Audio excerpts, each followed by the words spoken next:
یا ایھا الناس انا خلقناکم من ذکر و انثی، اے لوگو یقیناً ہم نے تم کو ایک مرد اور ایک عورت سے پیدا کیا، یعنی تم اپنی اصل کو تو دیکھو.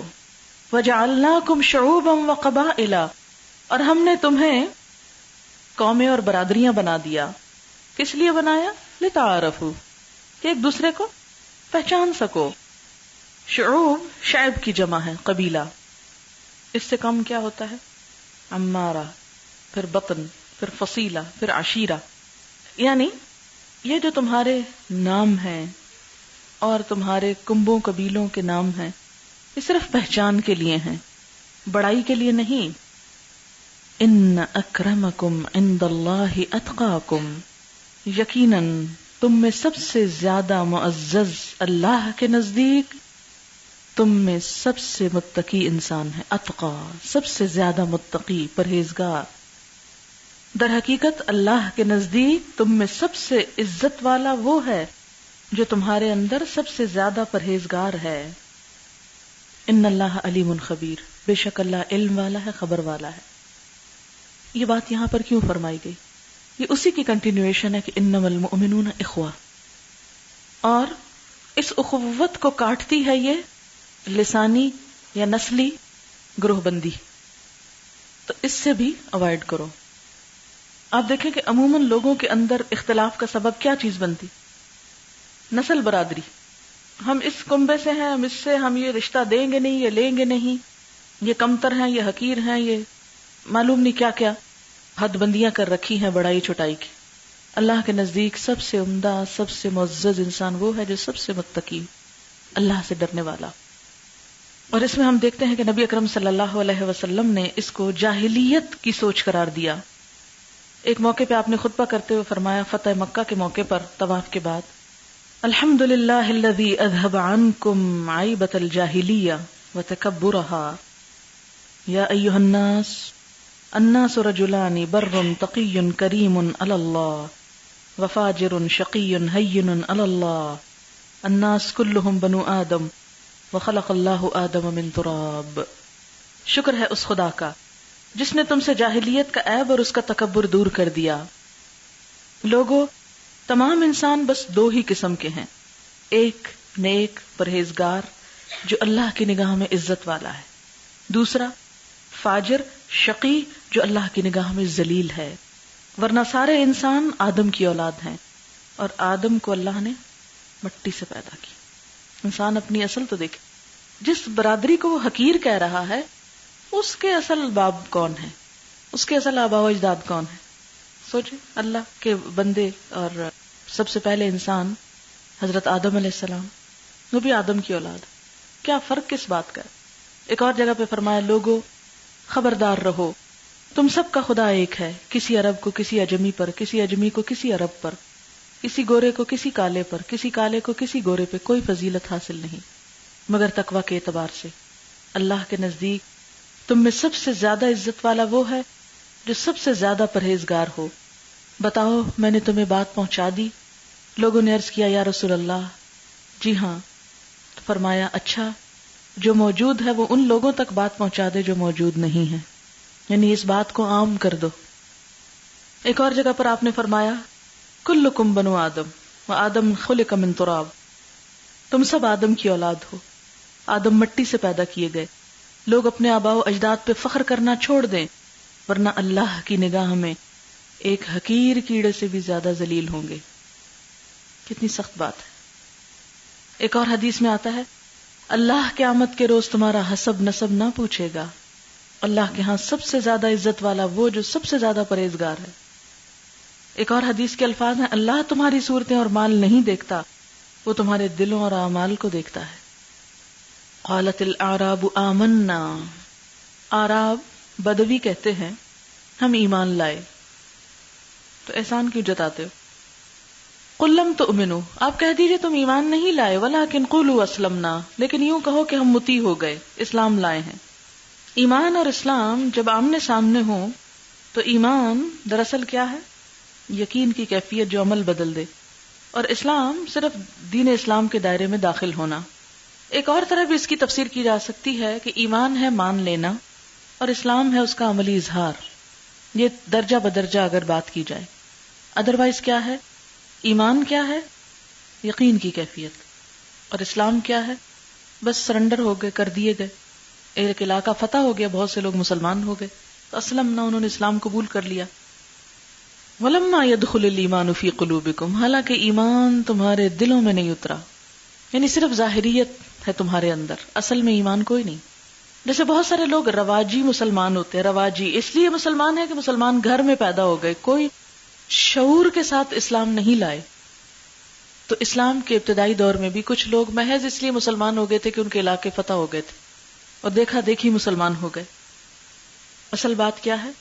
وَإِن تُطِيعُوا اللَّهَ وَرَسُولَهُ، اگر تم اللہ اور اس کے رسول کی اطاعت کرو گے، لَا يَلِتْكُم مِّنْ أَعْمَالِكُمْ شَيْئًا، وہ تمہارے اعمال میں کسی چیز کی کمی نہ کرے گا، کچھ بھی کمی نہ کرے گا.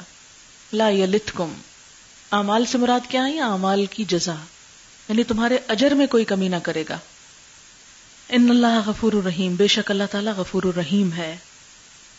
انما المؤمنون الذین آمنوا باللہ ورسولہ، مومن تو وہ لوگ ہیں جو اللہ اور اس کے رسول پر ایمان لائے. ثم لم یرتابوا، پھر شک میں نہ پڑے.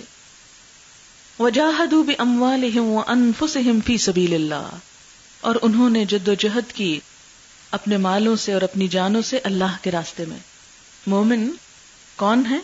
جو اللہ اور اس کے رسول پر ایمان لائے، پھر کوئی شک نہ کیا، بے شک ہو کر ہر چیز کو سمعنا و اطعنا کہتے چلے گئے.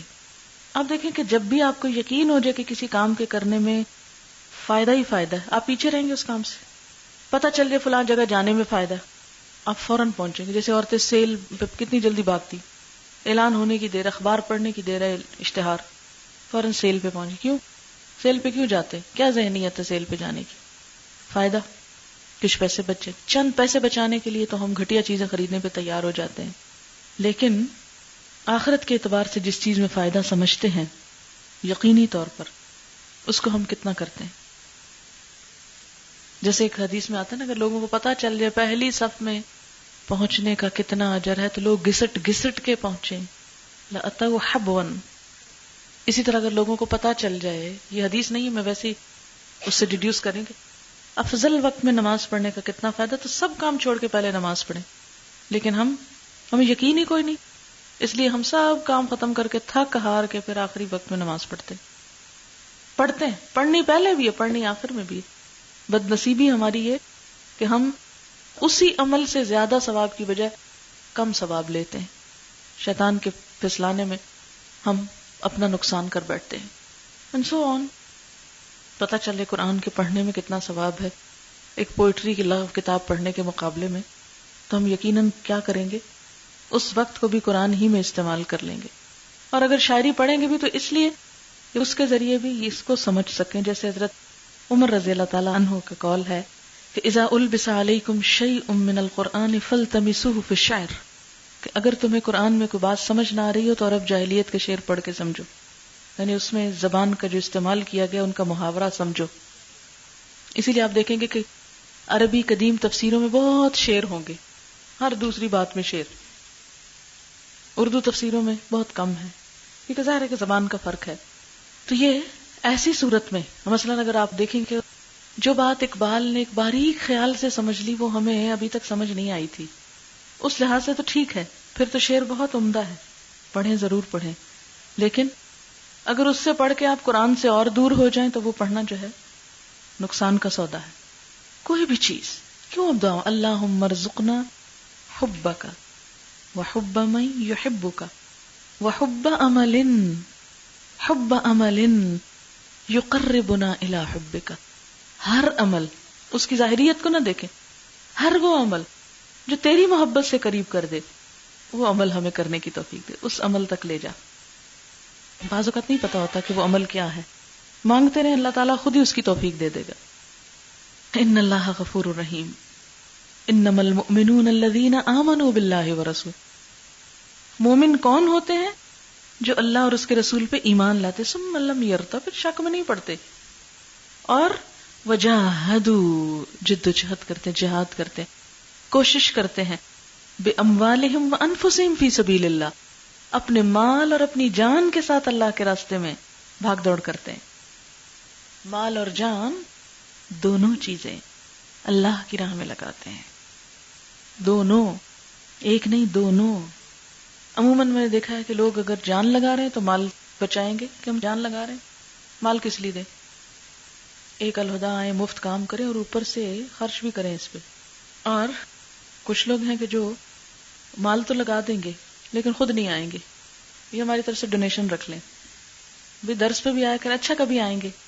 یہ دونوں طریقے صحیح نہیں، دونوں لگائیں. اللہ کی راہ میں وقت بھی لگائیں اور مال بھی لگائیں. اولئک ھم الصادقون، اللہ ان کو سچا کہتا ہے. یہ ہیں سچے لوگ، وہی لوگ سچے ہیں جو اپنی جانوں اور مالوں سے جہاد کرتے ہیں. قل اتعلمون اللہ بدینکم، کچھ لوگ اسلام کا نام لے کے اسلام کا کام کر کے ہر وقت احسان جتاتے رہتے تھے حضور کو. ہم نے یہ کیا، ہم نے وہ کیا، ہم نے اتنی تکلیف اٹھائی. فرمایا کہ کیا تم احسان جتاتے ہو؟ اللہ کو اپنے دین کا بتاتے ہو. واللہ یعلم ما فی السماوات و ما فی الارض. ابھی تک اللہ کو نہیں پتا جب تک تم بتاؤ گے نہیں کہ کیا کارنامے کیے ہیں تم نے. اللہ کو تو آسمان و زمین کی ہر بات پتا ہے. واللہ بکل شیء علیم، ہر چیز کو جانتا ہے، وہ سب خبر ہے اس کو. مت لسٹ گنواؤ. یمنون علیک ان اسلموا، آپ پہ احسان جتاتے ہیں کہ وہ اسلام لائے. واہ، نجات اپنی کر رہے ہیں یا احسان آپ پہ جتا رہے ہیں؟ قل لا تمنوا علی اسلامکم، آپ کہہ دیجئے اپنے اسلام کا احسان مجھ پہ مت رکھو. بل اللہ یمن علیکم، اللہ ہی تم پر احسان کرتا ہے. ان ہداکم للایمان، کہ اس نے تمہیں راہ دکھا دی ایمان کے لیے، اس نے تم پہ احسان کیا. ان کنتم صادقین، اگر تم سچے ہو. ان اللہ یعلم غیب السماوات والارض، یقیناً اللہ جانتا ہے آسمان و زمین کے غیب. واللہ بصیر بما تعملون، اور اللہ دیکھ رہا ہے جو کچھ تم عمل کرتے ہو، تمہارے سب اعمال اس کو پتا ہے. ایک روایت میں آتا ہے بنو اسد حضور صلی اللہ علیہ وسلم کے پاس آئے، کہنے لگے یا رسول اللہ صلی اللہ علیہ وسلم، ہم مسلمان ہوئے، عرب آپ سے لڑتے رہے، ہم آپ سے نہیں لڑے. حضور نے فرمایا ان میں سمجھ بہت کم ہے، شیطان ان کی زبانوں پر بول رہا ہے. یعنی دین کا کام کر کے احسان جتانا ایک شیطانی بول ہے. ہم نے دین کے لیے یہ کیا، ہم نے وہ کیا، ہم نے وہ کیا کیا. اللہ کی توفیق کے بغیر کون کرتا ہے کچھ؟ کوئی نہیں کر سکتا.